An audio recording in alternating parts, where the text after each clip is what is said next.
Hello, my name is Tom Jones, and I'm with the Faith Inclusion Network, and we want to welcome you to a really special webinar today called Images of God.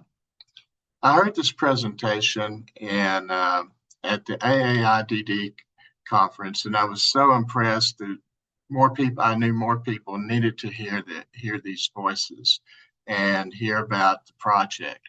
And so the Faith Inclusion Network is proud to host this webinar.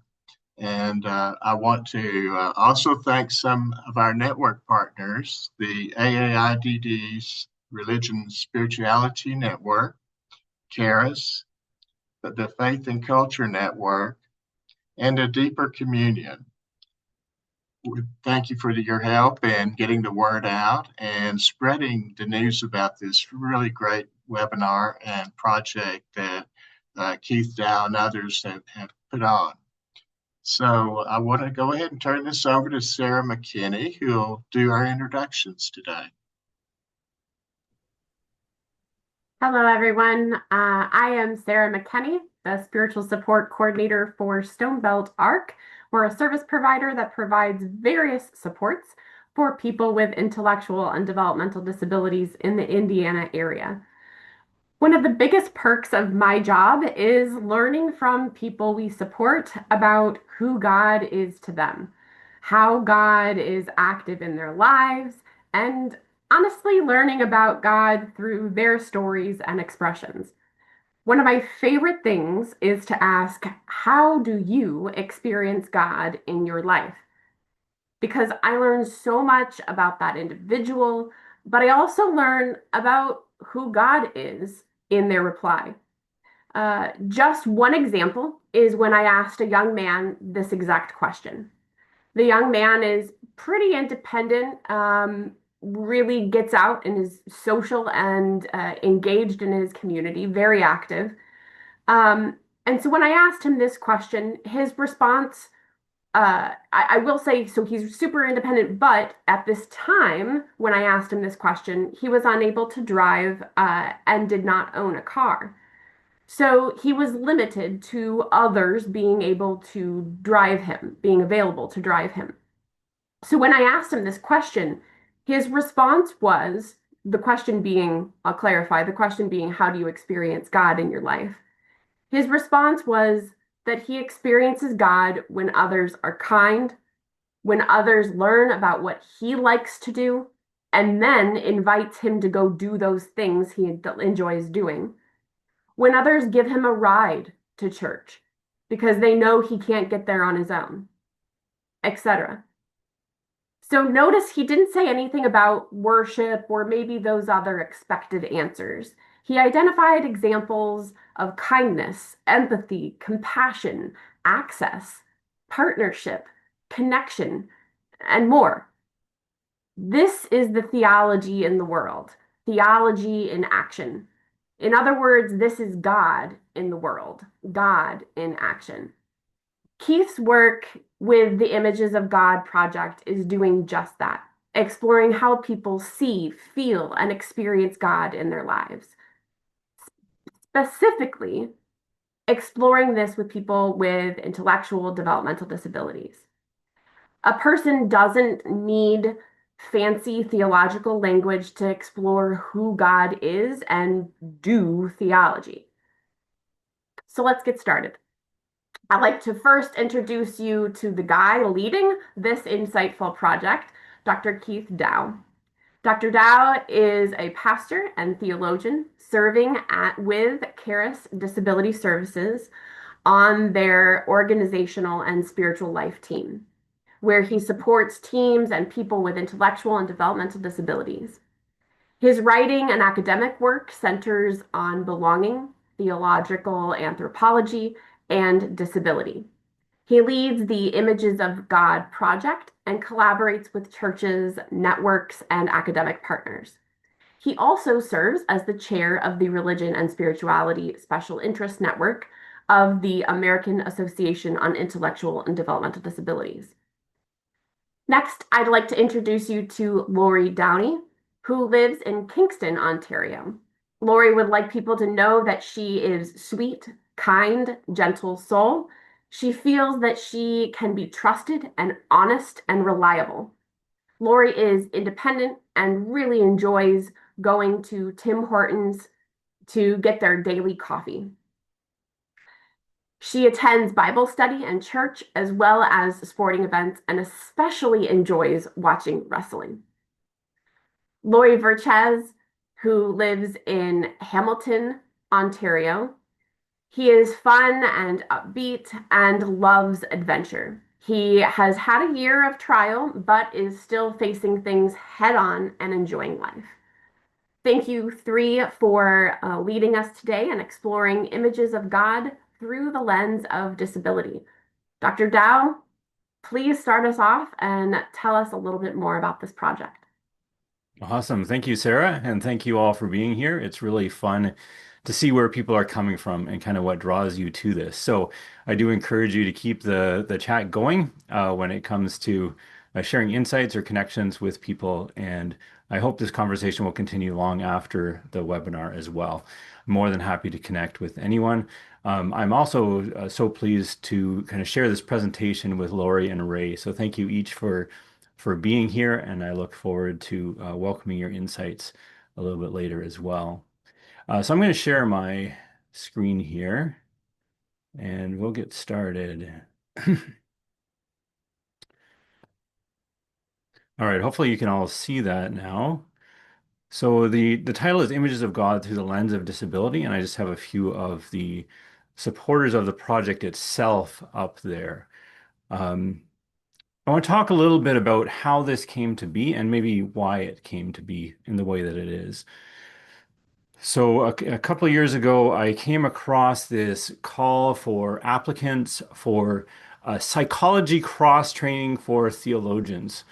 And if you're anything like me, you're someone who is fascinated with all sorts of things and doesn't have time to explore half of them nearly as well as you want to. And so I'm trained as a theologian, but I find the connections with psychology just fascinating and important, I think, for us to think through as theologians. So that appealed to me. Um, England appealed to me. My roots are in England, so that was kind of neat.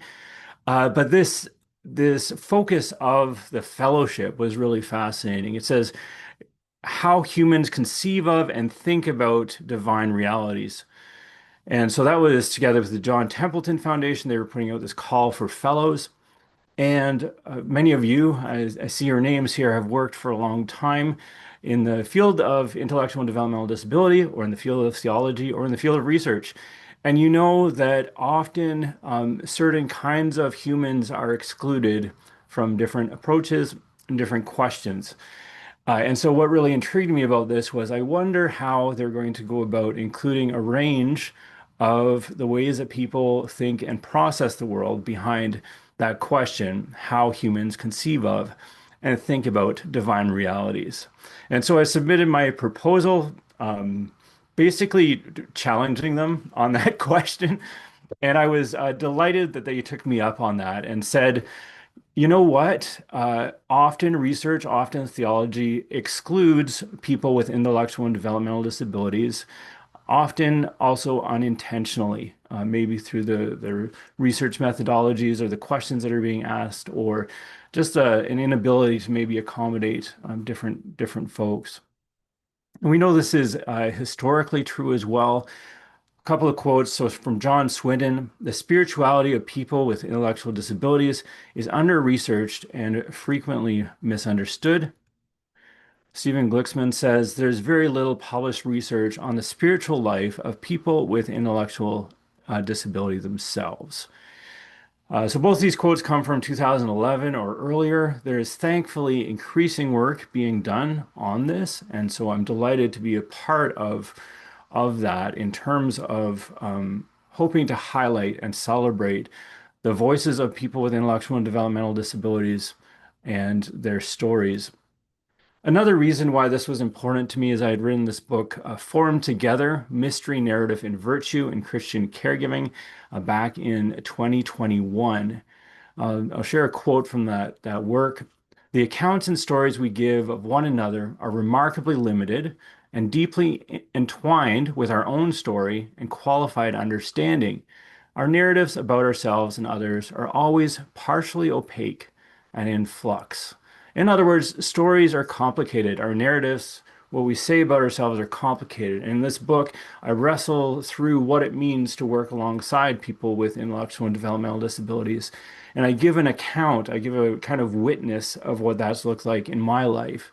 But I also recognize that I want to go beyond that to hear from people directly in a way that's ethical, that makes sense, that is hopefully true to their voices.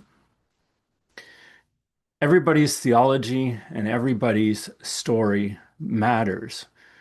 And so, as I was going through the fellowship program and had the opportunity to travel and learn a bit about psychological methods, I submitted the project proposal, which has the fancy title of Exploring the God and Self-Representations of Christians with Intellectual Disabilities. So I understand that when you're writing academically, you want to sound complicated, and so that does it well. But I prefer the Images of God title because that's really what this is all about. The project involved a few things. So it involved a photo voice exercise where people took photos that reminded them of God and then wrote a journal about that or worked with a support person to write a journal about that. Or recorded their answers over through voicemail or recorded audio. And then we came together and we talked about that as well. There's also God representation scale, which is fairly well established now in the field of God representations. And that was a lot of fun as we took pictures that might remind people of God. And each one, it ended up being 11 participants overall across Ontario, coming from the Christian tradition. And for each picture, they kind of said, yes, this reminds me a lot of God, or not very much of God. And that was really neat to have conversations about those things. We also did an adapted Rosenberg self-esteem scale, which got at kind of some self-esteem kinds of questions, self-confidence, kind of how you relate to yourself. And so that's a piece of the psychological side of that. And then finally, the self-representation collage exercise. Uh, Lorie, I wonder if you can unmute yourself. I know we had a bit of a chat this morning, and Yes, we did. I was asking you about the project and which part you liked the best. Which part did you enjoy most about the Images of God project? Well, I enjoyed it. I enjoyed it very much. And my favorite part was the collage That's that very cool. that I made. I'm so I'm just so happy I did participate in that. Well, it was great to have you part of this. And so we met in Mhm. Kingston, and there's a photo here of you actually working on your collage. Yeah, yeah, yeah. I think it's a great photo. You can see we met in like an old church there as well. So Yes, we the did. Yeah, background's kind of cool there. Uh, yeah. thank you, Lorie.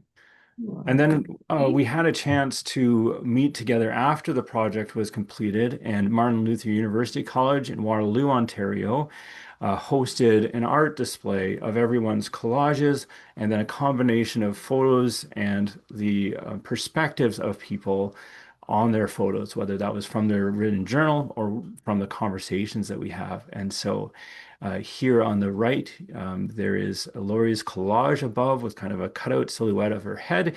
And she was able to pick things from magazines or stickers to highlight who she is. Tim Hortons made a number of people's lists, I think rightly so.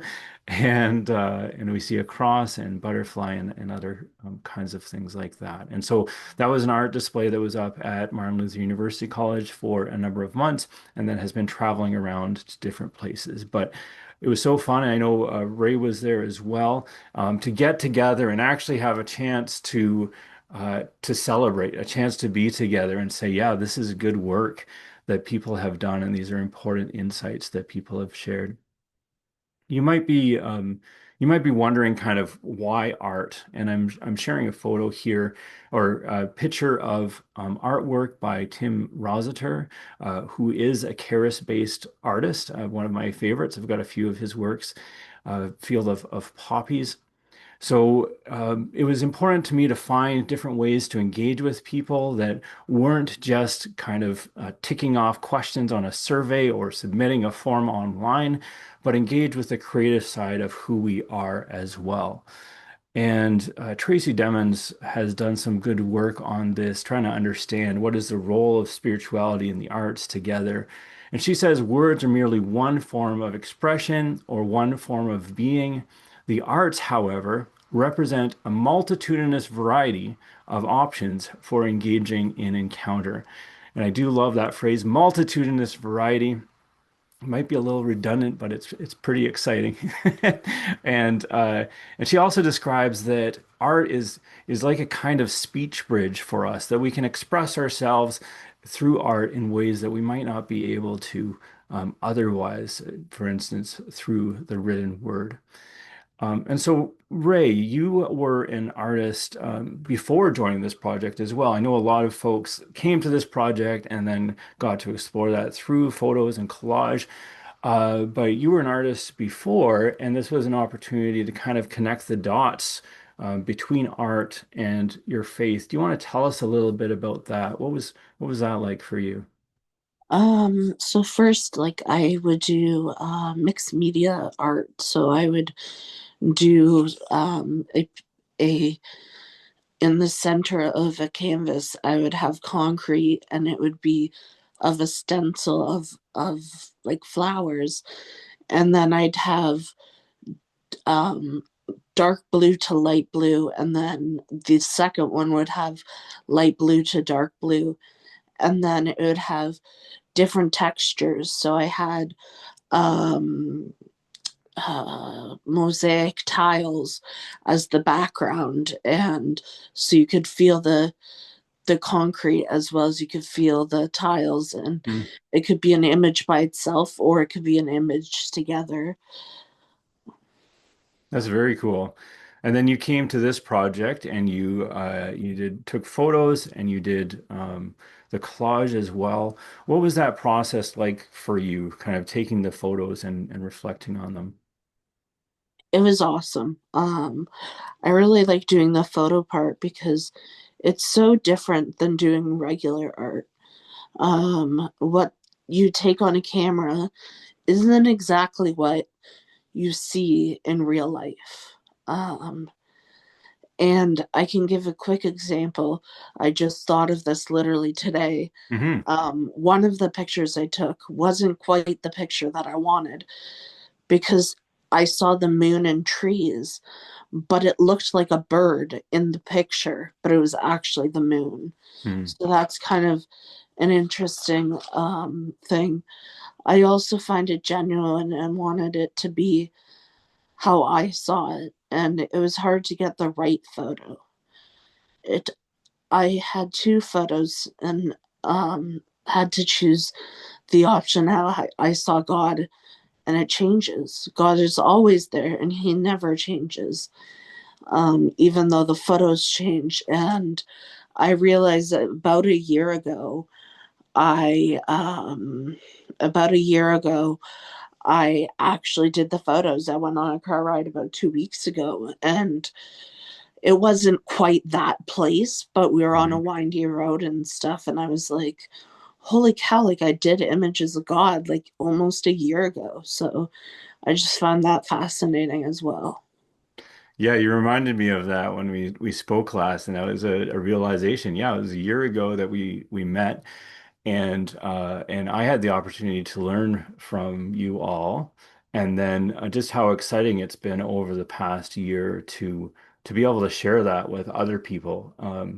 And that moon image that you're talking about, you just had such insightful reflections on how the kind of the mystery of the experience of art and how that captures kind of the mystery of God as well, that in that moment you see something. It's like a, and we'll come back to your photo here in a bit too, but you see something and you experience something that it can be so hard to convey to others, almost like a spiritual experience in itself. Yeah. Thank you for sharing that. So when this all kind of came together, and there was a process of reflection and thematic analysis and going through the different results, there's also a paper with a journal on psychology and religion that will be coming out before long, kind of the more analytic piece of it. 6 different themes emerged through that. Just put them up here on the screen again. Now, these aren't up here in order of prevalence. I ended up rearranging them, and I'll tell you a bit why. So the first one is God reaches down, everyday incarnation. That really was highlighted by all participants, just in terms of how people connected with God through the tangible, through the actual, through the visual, all those kinds of pieces. And then the second one I put there because you need a magnifying glass, this sense of there are some barriers that people encounter as they seek to connect with their spiritual tradition, as they seek to connect with God. And so you have how people encounter God and some of the barriers to people encountering God. A third theme was best friends for life, how people feel that sense of belonging to God and the sense of belonging with one another, that real connection and relationality. But then another theme that emerged was the sense that it still hurts when you think of the people who have gone, who you've lost, the broken relationships, perhaps, a grief, loss, and divine comfort. And so I put those two together as a kind of a contrast between them. And then the last two where I could conquer the world on self-worth and transformation, and that taps into some of that self-esteem work as well that was done through this. And then finally, I was helping the people, so living faith through action. That sense that often folks with disabilities are looked at in terms of being recipients. It was very clear through all these conversations that everybody had their ways of contributing to their spiritual community, to the world, along with the insights that they brought as well. And so we'll work through these a bit, and I'll talk with Lorie and Raee as we go through because they each had some great photos in here too that we talked about. But each of these themes draws from a line or an idea or a sense from one of the participants as well. So that would be the first line. Let's start with theme 1, God reaches down. And I'm going to share a video here from Patricia with her reflection on a tree, a picture of a tree that she took in the fall. Again, this was in fall time a year ago. And you can find these videos as well. They're linked, they're on YouTube, but they're linked on the imagesofgod.ca website. And so you can go back if you don't catch it here. I know the audio can be a bit soft as well. So let me try this.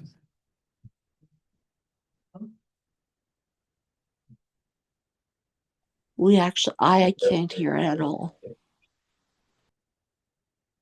Read down and put hands on top and change the colors. Say that again.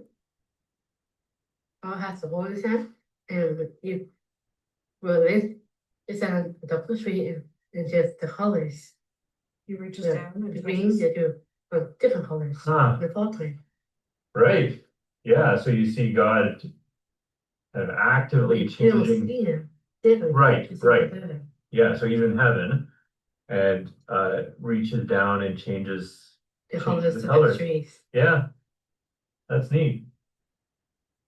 All right, so hopefully you were able to get a sense of that. I don't know that we were able to set the audio up perfectly when we entered into this. So there's a couple of video clips, but there's also the closed captioning as well. But in that conversation, she's saying how God is kind of embedded in creation, working with creation through the colors of the trees and just how beautiful that is. And I also love how she corrects me. I say, okay, so you see God reaching down to change the colors of the trees. And she's like, no, Keith, you don't actually see God. He's in heaven, but he partners with the world through this act of beauty and through this act of creation. And so I thought that sense of God reaching down was just a perfect way to capture not only what Patricia's saying here, but how many participants kind of express that connection with God. So Raee, we have your picture up next, which captures some similar themes. Do you want to tell us a bit about what we're looking at in this picture and what you see here? So first of all, at the very bottom, I'm actually in a car with my mom and she's actually driving. So I love car rides and I knew that I had to take pictures for Image of God. And my mom's like, let's go for a car ride. I know a perfect spot to get a sunset. Well, we didn't make it in time.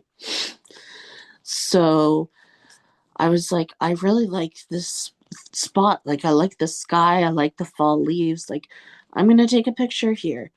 And I took a picture and I took two. And the first one had the pylons and the second one didn't. And I was debating which one am I going to do? Am I going to do the one with the pylons or without? And I obviously chose the ones with the pylons. And I kind of find it is God is doing construction in our lives. He's helping us through the hard times. He's rewiring the way our life is and helping us go through the hard times. So that was really cool. Also, when I took the picture, if you look in straight ahead, you see the wires, the line wires, but right dead in the center, there's actually a cross. And I never noticed that at first. And I was like, huh, like this is super cool. Like I didn't see that. I purposely didn't mean to do that. So it was like God is everywhere and God can be the center of it because it's literally the center of the photo. And God can be places where you least expect. And I take a picture of anything and God can also be in the middle of it.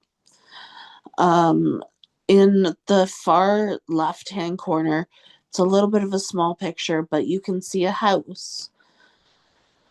In that corner, it reminds me of my childhood. And it reminds me of the joy of childhood and looking at nature and seeing how um, God, God does nature. And it reminds me of being at camp in the cabin and kind of hidden away in like a 3 hour drive. And it's like just an oasis. And because you have to look at the picture, it reminds me of camp and big part of what life was for me as a child. I also, as we were driving, like it looks like a straight road, but it was a very windy road. And generally, life has a lot of ups and downs and spirals and things that you don't expect. And God can help us through it. So I felt that as well in the car ride. And I just thought of something as well. Driving up to the road of the camp that I went to, you actually had to go through a windy road and then it was like a roller coaster. You go straight down and up and down and turns and stuff to get to that camp even. So I didn't even think of that until now. Hmm. And then the photo has just all encaptured what I said. Like there's construction, nature, fall leaves, which I love the just changing of colors. And the sky, like I didn't quite get that sunset that I wanted, but it's just the beginning of the sky and windy roads, how God can just be in the center of everything. Hmm. Yeah, that's so good. And I love, so a couple of things there. One is kind of the act of taking the photo and what you see in that moment, connected to all the things that you realized through the process and after the fact, and how it continues to bring beauty and a sense of meaning into your life, even at like reflecting on the photo after you've taken it. Kind of similarly, how it you've spoken to how it connects you over the course of your life. It brings up memories and thoughts of how God has worked in the past as well. So it's not just a snapshot in time, but the ways you've articulated and described how how God has worked throughout the course of your life. And I think that's just such a profound recognition there. So thank you for sharing that. Maria in Toronto had a great sense of this kind of partnership with God as well in the act of taking pictures. And so I have a photo of a squirrel up here with Maria on the left. She also took a photo of a hawk in a similar way who was sitting on her balcony. And she said about the picture with the squirrel seemed to pose that day. Maybe Jesus helped me that day. I think Jesus helped me take a picture of a squirrel. So she was talking about how squirrels run around like children and they hardly ever stop. But in this moment and with the hawk, she felt that sense of partnership with Jesus through this project as she kind of captured that moment, which was such a beautiful thing. And I know, Raee, that's something that you've shared as well in the past about how that moment is a work of art, how God is an artist and that moment is a work of art with God as well. The second theme, again, so that's the first one on how people are connecting with God. Second one is a sense of some of the barriers to faith that people encounter. And the title itself comes from Maria. So I have a picture of Maria on the left here, a video that we'll watch, and her artwork actually on the right, which is just quite beautiful. So she had taken a photo of her artwork as part of the Photo Voice project. So I'm going to turn up my volume here, and we're going to, hopefully the audio will come through okay as we listen to Maria. We were talking about how she and her mom had connected and through watching movies and TV shows about the life of Christ and important spiritual events. Yeah, so that was one of the ways that you learned about Jesus and about God and with the movies and TV shows and reading the Bible. Right. Yeah. Yeah. Do you still do anything like that? Do you watch movies or? Yeah, I still watch movies with my mom. Yeah. Yeah. You read the Bible sometimes or? Yeah, I use the audio one. It's easier. It's easier to understand it. Right. Because the regular Bible's too confusing. Too many numbers in the book. Yeah, it's got all those little numbers before the verses and I hear you. I often use the audio Bible as well. Yeah. So much easier to hear someone reading the Bible. Yeah. Instead of getting stressed out about it. Right. Yeah. Yeah. Yeah. So you find with the written Bible, sometimes it's hard to understand. Yeah.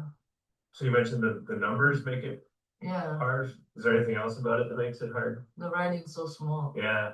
You need a magnifying glass. It's true. It's true. It makes it tricky, eh? Yeah. Good. Well, thank you for sharing that. I thought she had such a concise way of saying that. It's like you need a magnifying glass to read the Bible sometimes. And in our faith communities, whether it's Christian or otherwise, often some of those kind of normative expectations about how people engage with their sacred texts, how people engage with the service, can be intimidating, can be difficult for people. And I think it's so helpful that many of our participants identified that and brought it out front and said, it needs to be okay for us to engage with things in different ways. And I know I wrestle with that at times too, trying to thumb through the Bible and find a verse that's very small and maybe the lighting's not so great. So there's the challenges of physical accessibility, of communication accessibility, of attitudes as well. Just all these different barriers that people can face in the course of encountering their faith and getting to know one another and God. So she did a good job of capturing that. The next video is of Lise. And so this is a different part of the project that we did together. This is where I put pictures in front of people and asked, how much does this remind you of God? Now, the question mark that I have on the right-hand side here is one that didn't gain a lot of traction with people. They're just like, oh, that's a question mark, probably a 1, and then they moved on. Not a lot of conversation. Lise had talked about before, though, kind of her sense of confusion and difficulty trying to understand some pretty heady theological concepts, trying to understand her preacher, her pastor, and she had been a part of different Christian denominations over time. So I think there was maybe some confusion about how all those things related together, and yet feeling that pressure to be able to understand and to be able to articulate what that meant. So let's hear what she has to say. He's trying to ask me a question, and again, maybe I'm not understanding the question, or I have the fear of being afraid to answer that question because I don't understand his question or where I'm going or how I'm going, or so that would be probably a 1. Okay. I don't know if you've been in those places of confusion, those places of doubt and difficulty before, but behind Lisa's question is a sense of how do we make room for those types of things in our congregational spaces? How do we give room and make it okay to wrestle through some of this confusion, to not understand everything? None of us do. And to see that actually as part of the life of faith. For Elise, it may feel like she is not being faithful enough because she's not understanding some of these concepts, when actually her passion about this, her care about this, the fact that she took the time with this question mark to express her confusion and how difficult it is for her, really to me is a sign of a faithful walk where she's seeking to understand and looking for leaders, pastors, religious educators to work with her and to see that as a mark of faith and also to express things in ways that people understand. So there you have the ways people connect with God, some of the barriers. Third theme is best friends for life, sense of belonging to God and to one another. And I have a picture of Delia here and Patty Ann, who are supported through Caris and have a lovely friendship. So Dariel from Toronto captured this well when he talked about his friend Elizabeth. And it was difficult to understand him at times, but I did catch BFFL. He kept saying BFFL. And I didn't understand. I probably should have known what that meant, but best friends for life is what he was talking about with his friend Elizabeth. And he really captured well how our relationships with one another are a kind of mirror or reflection of our understanding of God and how those things influence each other. Because in his friendship with Elizabeth, she was a good friend that listened to him and is nice with him. And he said, God is a good friend that listens to me and he is nice to me. So in that relationship, in that friendship where he felt loved and cared for, he saw this reflection of God's love and was able to talk about that. Up top here, so some of the other folks sharing on this theme, I actually included Ryan's handwriting here because I find it a work of art in itself, where he says, God made people, he made them to love each other. Daniela had some reflections along these lines as well. So she took a kind of collage of a number of people connected in her life, friends, family, all those that have come alongside her and supported her. She said, I took this picture with the people because they make me feel loved. I wanted to tell you that you are not alone and not to give up on the community. There is always someone that cares about you. So this is a profound theme reflected through all the participants. How do we connect relationally with God and one another? And this is also a key part of what it means to be created in God's image in the Christian tradition. So Genesis 1:26, then God said, let us make human beings in our image to be like us. So the sense of the relationality of God at the core and how that's reflected in and through who we are. The fourth theme, though, really got at the difficulty of when some of those relationships are broken up for different reasons. And 11 out, or 10 out of the 11 participants expressed in some form grief and loss. Now, remember this, the project is not on that per se. It's not even specifically on mental health or those kinds of elements, but this is something that participants brought up of their own accord, and I think was really important to reflect on. And so the title here, It Still Hurts, came from Lorie. And Lorie, thank you for being willing to share your photo with us here. I wonder if you could tell us what are we looking at with this photo? Now looking at the graves, the gravestones, and I have family buried there. And I believe that they'll be back in the rest, that they're going to heaven, and that it still hurts, but they're in a better place than what we are now. Hmm.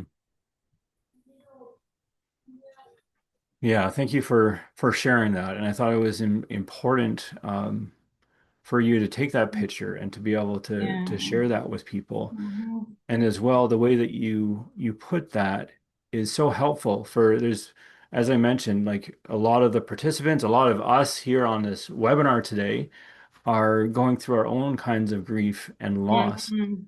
And so you put it you said, like you said now, that they're in heaven, but it still hurts. And just that combination to be able to acknowledge and be able to say, yeah, it's really hard, it's really difficult. Even though I believe that they're in a better place now, it can still be difficult for and hard for those of us who are here. Mhm. So thank you for sharing that. Is there anything else you wanted to say about the picture before we move on? Nothing else, Keith. Yeah. All right. Thanks, Lorie. Um, So yeah, this was a theme that was shared by others as well. We're going to go back to Patricia in Ottawa here as she reflects, and she had a neat way of kind of connecting the sense of the sky with the heavens. And so she's talking about that here in her picture, which is of a lake, and then there's some evergreen trees, and then the sky, and it's almost like this mirror between the sky and the blue sky and the blue water, separated by kind of grass in between, the yellow grass. You mentioned heaven before. It's heaven. Yeah. So does it remind you of heaven? We walk in the clouds. It's two signs. Hell is heaven. Mm-hmm. Walk on the clouds, did you say? Yes. Yeah, very cool. Go into heaven. Yeah, yeah. But one of our friends up there. You have friends up there? Yeah. Which friends are you thinking of? Bree, Debbie, Bruce, Lydia. Mm. It's quite a few. Yeah. Yeah, so you can My think aunt. your my aunt, grandma. right? Right. You can think of your friends and your family in heaven. Yes. And One day we can see them again. right. Yeah. And so this picture helps remind you of that. Yes. Remind you of heaven.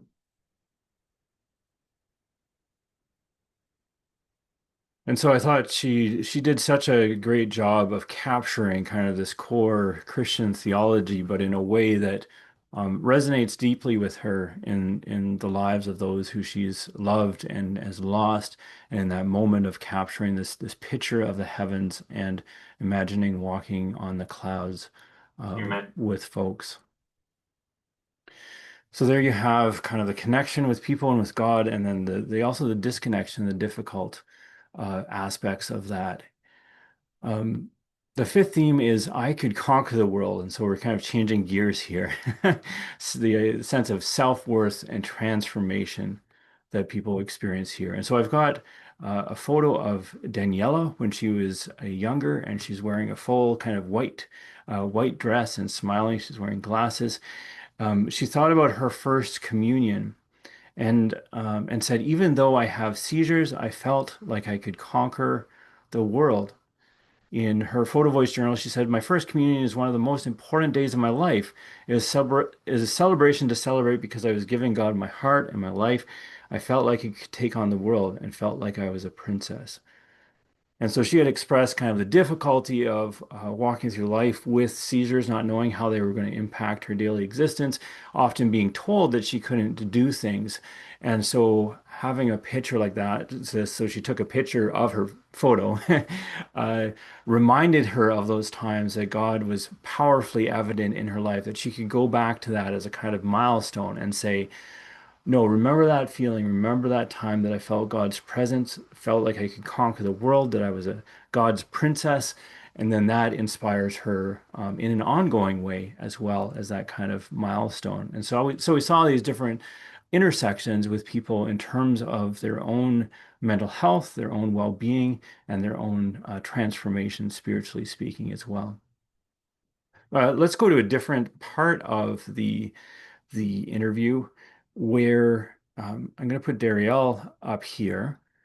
And so you can see on the right here, there is a graph and it's a visual Likert scale. So one of the things I wanted to do was to do some more things kind of tactilely, visually, so that it wasn't just asking questions and assigning a value. And so here you can see from the left to the right, there's kind of the graph is not filled up all the way to it's filled up between 1 and 5.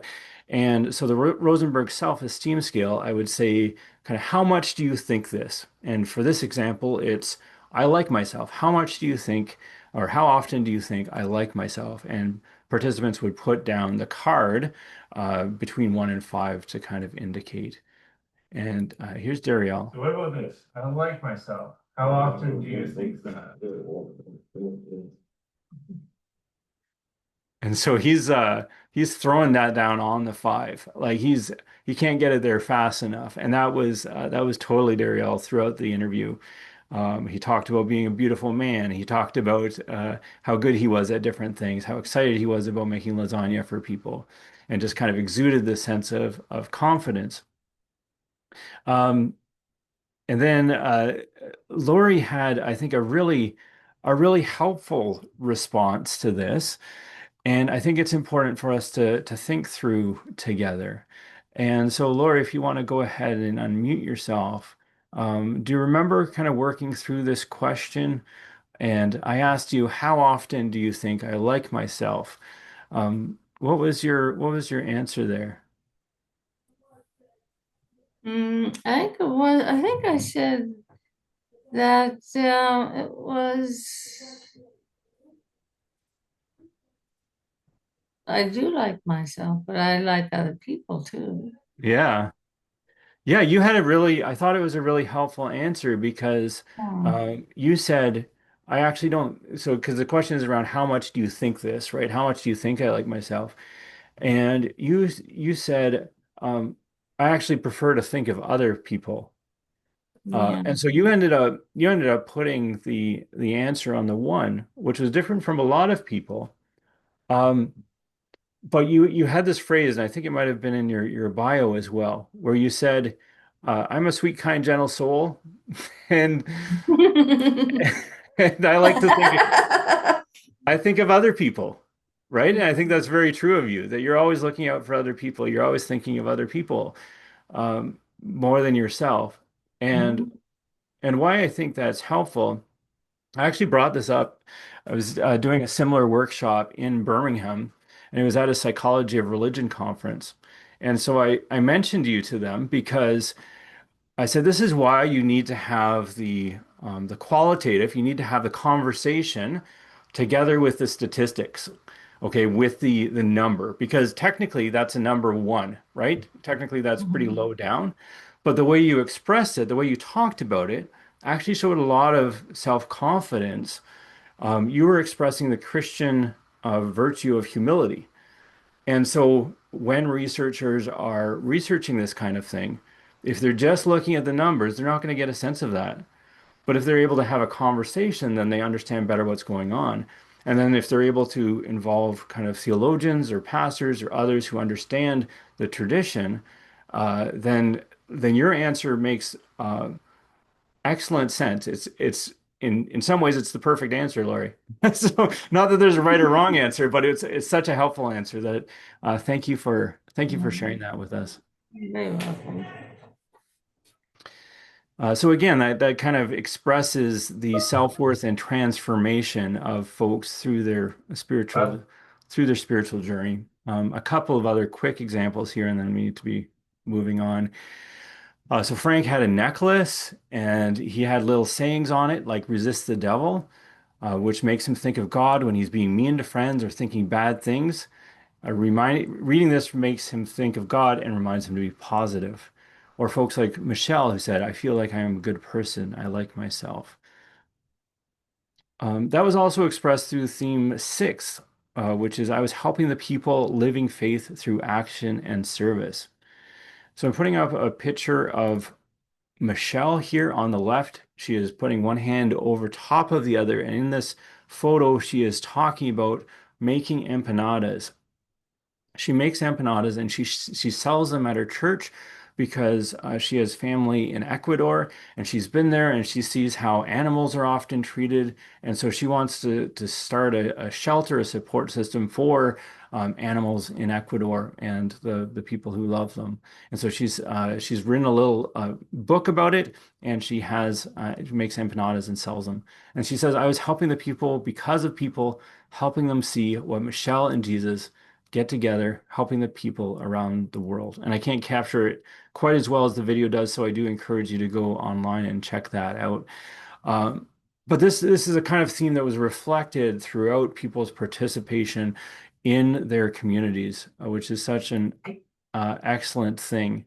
Frank, for instance, worked at the Humane Society for over 20 years. So there's a combination of doing things for others together with spiritual practices as the ways that people engaged with God and lived out their faith. And Lorie, we've got a picture from you here again. So do you remember what we're looking at here? What's this picture of? It's a picture of the heart on Psalm 23. Mm-hmm. Yeah, and you shared about why that was important to you. And I understand that you regularly read the Bible. Is that right? Yes, I do, Keith. Yeah. And prayer is an important part of your life? Yes, it is. Yeah. Is there anything else about this picture or about praying or the Bible that you wanted to talk about?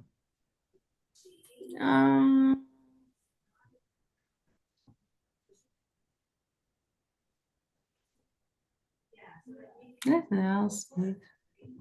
That's good. I appreciate you sharing this with us. And you talked about kind of how that helps through your life to be able to pray for people multiple times a day, and how that helps with things like not feeling as stressed, right? And so I Yeah. think that was helpful because a lot of people who were part of the study talked about this. They talked about prayer, they talked about reading scripture as ways to connect with God. And so you did a good job capturing that in this photo. Thank you. So there's also the example from Daniela, who took a picture of what she calls her prayer war room. She says, prayer and worship are the best ways to fight the devil. The first way is to have a relationship with the Lord. The first way to have a relationship with the Lord is to read the Bible. And so you can tell this is something that was key to a number of participants and a way that they express themselves. So that combination of doing good for others as a way of living out their faith. I think too often, and some of you are here from social services or developmental services, too often that can be chalked up to like having an outing or an activity or a community engagement, right? But for the participants in this study, it was an active part of living into and living out their faith. And so we don't want to miss those kinds of connections in the work that we do. All right, so we've covered the theme. Let's move towards wrapping up here. You would have heard a lot of different kind of theological pieces throughout this presentation. I know I was blessed by hearing from participants and engaging with their photos. And it reminds me that theology is not only about understanding the world, it is about mending the world. And so I'm challenged kind of living out of what I have received and what I've been privileged to share with you today and what others have shared. How does this affect what we do? How do we make this kind of an everyday part of what we do? I hope that it helps us to reimagine things like faith, research, and the services that we provide. I'm reminded of this verse in 1 Corinthians. No eye has seen, no ear has heard, and no mind has imagined what God has prepared for those who love him. And so, how do we reimagine? How do we open up our imaginations to what is possible here? I'm going to talk about a few different things. We'll probably wrap up in 5 to 10 minutes, and then we'll have a Q&A time. I know we're at the hour though, so if people do need to leave, please feel free. The recording will be available of the rest of it too, if you'd like to check that out later. So if you are here from a faith community, a chaplain, a religious educator, those kinds of things, I do encourage you to connect with different networks. And so a Faith Inclusion Network, which is hosting this webinar, which is fantastic organization to stay connected with and does some great resources. Disability Belongs as well, has resources across religious traditions. I know this study focuses more on Christians in Ontario, but a lot of these principles can apply to many different spiritual traditions. Deeper Communions, a network for churches and parachurch organizations in Canada and connects us across the country. CARES Disability Services has a number of church resources. And then Disability Ministry Network is another one that is connected to all sorts of places that have resources too. So do check them out. A few things we can keep in mind for congregations and religious services. Taking the tactile and concrete seriously. So not just seeing them as kind of lesser than these spiritual realities, but a key part of how we live into and live out of our faith. And we saw that in the pictures, how people's faith comes alive in that connection with the tactile and the interactive part of even connecting with nature or one another. Learning from things like Messy Church and related movements. There's a lot of good work being done around intergenerational services or connecting with people from different demographics. And I think we can all learn from each other. How do we create spaces that are engage everybody, welcome everybody, and learn from everybody? And that leads into the next point, forming faith together. Please do connect with me if you want some of these resources to be able to use as kind of a template on starting that conversation. There's a lot of good stuff as well on imagesofgod.ca that can be used to kind of spark that discussion with people and learn from one another. Next, a reimagining of research, and I'm not going to get too much into this. There's obviously a lot more that could be said about things like fighting through research ethics processes to make sure that people are valued for their contributions and not just seen as data sources. Feel free to connect with me. Here's a few different organizations that you might wish to follow up with. And I think we can make these slides available to people afterwards as well, because I know I'm going through fairly quickly. Making sure that relationships are paid attention to as part of the research process. Planning for diversity in advance, planning accessible methods, and integrating methods and disciplines. So we talked a bit about this, how important it is to have theologians in the room, to have psychologists in the room, to have people from different perspectives to be able to speak to what it looks like. And obviously people with lived experience as well contributing to that process.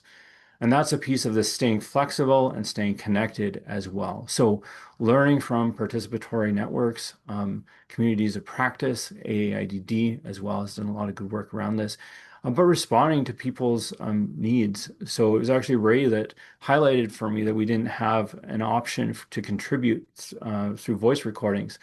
And so that became such an important part of the process. And so I appreciate Ray reminding me of that. Finally, reimagining services. And so for those of you who are from developmental service organizations, the Religion and Spirituality Interest Network that Sarah and I are part of, along with a couple of others here as well, do reach out to us, do join our meetings and see what that's all about as we seek to kind of promote the important role that spirituality has in supports of people. And then the Faith and Culture Network here in Ontario is a similar kinds of organization. So how do we support faith and community participation for people? Again, not just see it as like an activity for the day, but a meaningful part of people's lives, and recognize the whole gamut of how people will engage with their faith, whether it's prayer, art, music, relationships.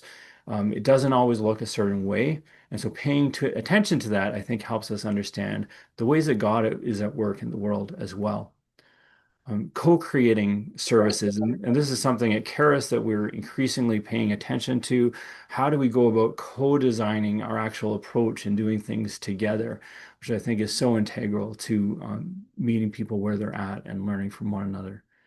And then finally, designing for flexibility and belonging. So anticipating various communication and sensory needs, and having those stories kind of brought to the forefront of how people are living their lives, and integrating spirituality and arts as a part of that too. All right, so I know this last little bit has been a bit of a rush, but I do encourage you to connect with me directly if you have questions. There's a QR code up here for the Images of God website as well. Thank you, Nicole, for putting that in the chat too. And all of the art displays are actually available there too. So between the videos and the art, I mean, I think there's a lot there to continue to learn from. Feel free to reach out about the approach or the methods that I used as well. That I do want to be transparent about that, especially to be able to equip others to, learn from my mistakes along with the things that ended up working really well. So thank you again for having me. Thank you to the Faith Inclusion Network for hosting this. Thank you all for participating. And I think what we're going to do now is we'll stop the recording and we'll move into a time of questions.